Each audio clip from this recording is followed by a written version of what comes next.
దేవీ భాగవతం. సూతుడు శౌనకాది మునులు. నైమికారణ్యంలో ఉండే మునులకు సూతుడు తాను వ్యాసుడి ద్వారా విన్న అనేక పురాణాలు చెప్పాడు. ఏదో సందర్భంలో సూతుడు శౌనకాది మునులతో దేవీ భాగవతం అనే పురాణం ఒకటి ఉన్నట్టు చెప్పాడు. ఒకనాడు శౌనకుడు సూతుడితో ఆ విషయం జ్ఞాపకం చేసి ఆ భాగవత పురాణం చెప్పమని కోరాడు. సూతుడు సరేనని మునులకు దేవీ భాగవతం పురాణం గురించి వివరించాడు. సూతుడు ఆదిశక్తిని గురించి ఇలా చెప్పాడు. ఆమె మహాశక్తి. ఆమెయే విద్య. అన్ని లోకాలు ఆమెనే ఆశ్రయించి ఉన్నాయి. సృష్టి స్థితి లయలకు కలిగించేది నిజంగా ఆదిశక్తే. ఆమె ప్రేరణ ద్వారా త్రిమూర్తులు ఆ విధులు నిర్వర్తిస్తారు. బ్రహ్మ విష్ణు నాభి నుంచి పుట్టాడు. విష్ణువుకి ఆధారం ఆదిశేషుడు. ఆదిశేషుడు జలం ఆధారంగా ఉన్నాడు. ఆ జలానికే ఆధారం మహాశక్తి, లోకమాత. అలాంటి దేవికి సంబంధించినది దేవీ భాగవతం. సూతుడి వల్ల దేవీ భాగవతం వినాలన్న కుతూహలంతో ఉన్న మునులు తరపున శౌనకుడు సూతుడితో, ఒకప్పుడు బ్రహ్మ మాకు ఒక చక్రం ఇచ్చి దానినేమి ఏ ప్రదేశంలో విరిగితే ఆ ప్రదేశం పవిత్రమైనదని, అక్కడ కలి ప్రవేశించదని చెప్పాడు. ఆ చక్రం ఇరుసు ఇక్కడ విరిగిపోయింది. అందుచేత దీనికి నైమిసం అనే పేరు వచ్చింది. మేము ఇక్కడే ఉండిపోయాం. తిరిగి కృతయుగం వచ్చేదాకా ఇక్కడే ఉండి కలిభయం లేకుండా ఉంటాం. ఇక్కడ మాకు పుణ్యగోష్ఠి తప్ప మరేమీ లేదు. అందుచేత నువ్వు మాకు పుణ్యప్రదమైన దేవీ భాగవత పురాణం వినిపించు అన్నాడు. తిరిగి సూతుడు ఇలా చెప్పాడు. వ్యాస మహాముని నాకు ఎలా చెప్పాడో అలాగే నేను మీకు దేవీ భాగవతం చెప్తాను. ఇప్పటికీ 27 ద్వాపరాలు గడిచి 28వ ద్వాపరం జరుగుతున్నది. ప్రతి ద్వాపరంలోనూ ఒక వ్యాసుడు పుట్టాడు. వేదాలను విభజించి పురాణాలు రచించిన సాత్యవతేయుడు అనే వ్యాసుడు సత్యవతి కొడుకు, మా గురువుగారు. ఆయన తన కొడుకైన శుకుడికి ఈ దేవీ భాగవతం చెబుతుంటే నేను భక్తి శ్రద్ధలతో గ్రహించాను. అల్లుడు వెంట తిను, కొడుకు వెంట చదువు అంటారు గదా పెద్దలు. ఈ దేవీ భాగవతం విని శుకుడు తరించాడు. నిజానికి ఈ పురాణం విన్నవారు కష్టాలు పడ్డం సాధ్యం కాదు. ఇది విని మునులు సూతుడిని, శుకుడు వ్యాసుడికి ఎలా కొడుకు అయ్యాడు?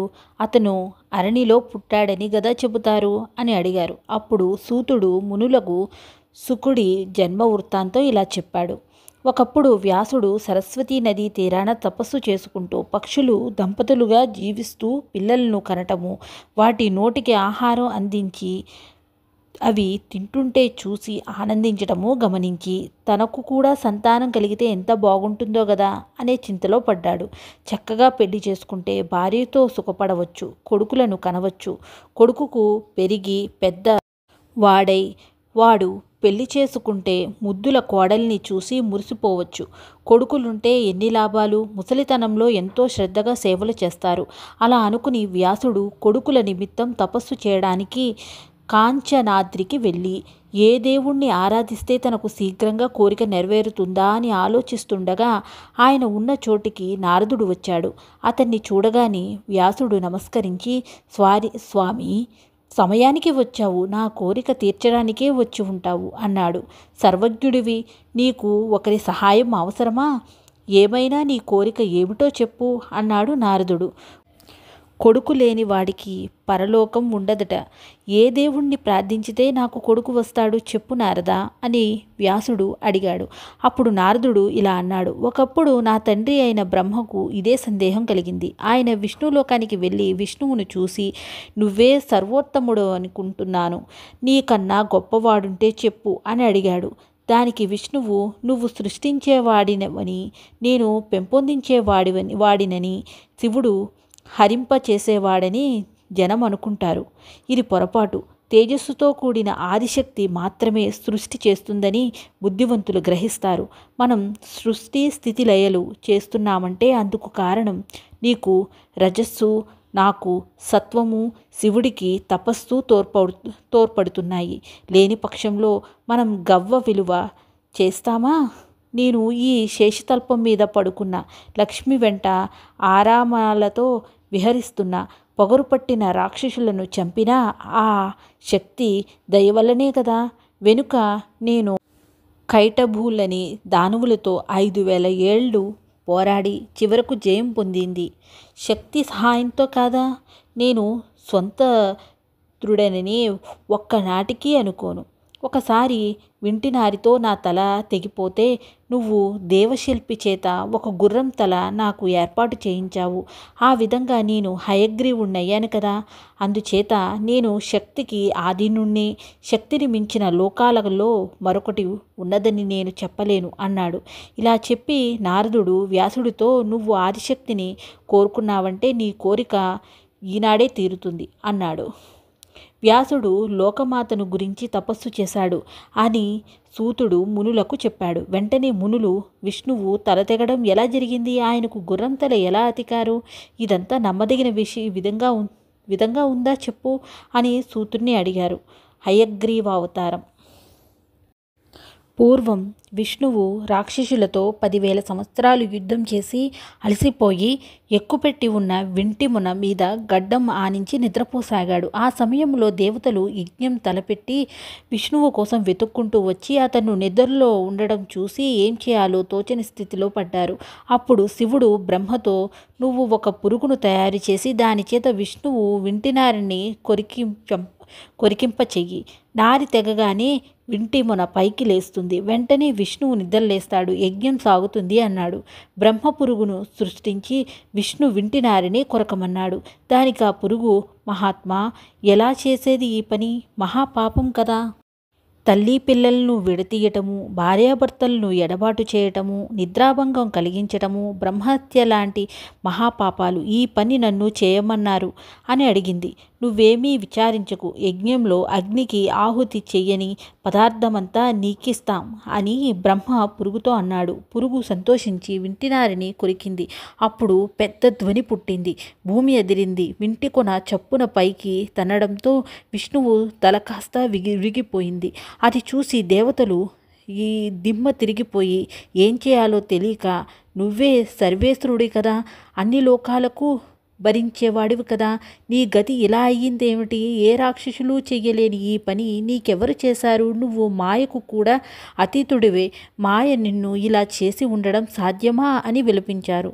దేవగురువైన బృహస్పతి వారితో ఏడుస్తూ కూర్చుంటే ఏమవుతుంది, జరిగిన దానికి ఉపాయం ఏదైనా చూడండి అన్నాడు. దేవతలంతా చూస్తుండగానే విష్ణువు తల తెగి ఎగిరిపోయింది కదా, మన ప్రయత్నం వల్ల ఏమవుతుంది, దైవబలం వల్లే ఏమైనా జరగాలి అన్నాడు ఇంద్రుడు. అప్పుడు బ్రహ్మ దేనికైనా జగదీశ్వరి అనుగ్రహం కావాలి, ఆవిడే సృష్టి స్థితి లయ కారకురాలు, అందుచేత మీరంతా ఆదిశక్తిని ప్రార్థించండి అన్నాడు దేవతలతో. దేవతలు ఆదిశక్తిని ప్రార్థన చేశారు. వారిని కరుణించి దేవి ప్రత్యక్షమైంది. తల్లి, విష్ణువుకు ఈ గతి ఎందుకు పట్టింది, అతని తల ఏమైంది అని దేవతలు దేవిని అడిగారు. దేవి వారితో ఇలా చెప్పింది. విష్ణువుకు ఈ గతి ఎందుకు పట్టిందని అడిగారు మీరు. కారణం లేకుండా ఏదీ జరగదు. ఒకనాడు విష్ణువు పడకటింటి లక్ష్మిని చూసి నవ్వాడు. అది చూసి లక్ష్మి కంగారు పడింది. విష్ణువు తన ముఖం చూసి ఎందుకు నవ్వాడు, తన ముఖం అంతా అనాకారిగా ఉన్నదా, తనకంటే అందగత్తెలు ఎవరైనా చూసి మోహించాడా, ఇలా అనుకుని లక్ష్మి సవతిపోరు కన్నా మొగుడు చావటమే మంచిదనుకుని తన భర్త తల సముద్రంలో పడుగాక అని శపించింది. ఆ శాపం తగిలి విష్ణువుకు ఈ గతి కలిగింది. ఇలా ఉండగా హయగ్రీవుడనే రాక్షసుడు 1000 సంవత్సరాలు నా కోసం తపస్సు చేశాడు. నేను ప్రత్యక్షమై వరం కోరుకోమంటే ఎవరి చేత తనకు చావు రాకూడదని కోరాడు. పుట్టిన ప్రాణికి చావు తప్పదు గనక మరి ఏదన్నా వరం కోరుకోమన్నాను. అందుకు వాడు తాను హయగ్రీవుడు గనుక హయగ్రీవుడి చేతనే చచ్చేలాగా వరం కోరాడు. నేను అలా వరం ఇచ్చాను. వాడిప్పుడు లోకాలన్నిటినీ క్షోభింపచేస్తున్నాడు. 3 లోకాలలోనూ వాణ్ణి చంపగలవాడు లేడు గనక మీరు ఒక గుర్రం తల తెచ్చి విష్ణువు శరీరానికి తగిలించి హయగ్రీవుణ్ణి సృష్టించండి. అలా చేస్తే ఈ హయగ్రీవుడు ఆ రాక్షస హయగ్రీవుణ్ణి చంపేస్తాడు. ఇలా చెప్పి ఆదిశక్తి అంతర్హితురాలు కాగానే దేవతలు దేవశిల్పిని పిలిచి గుర్రం తల తెచ్చి విష్ణువు శరీరానికి అతకమన్నారు. దేవశిల్పి అలాగే చేశాడు. విష్ణువు హయగ్రీవ రూపంలో అదే పేరు గల రాక్షసుని చంపి లోకాలకు ఆనందం చేకూర్చాడు.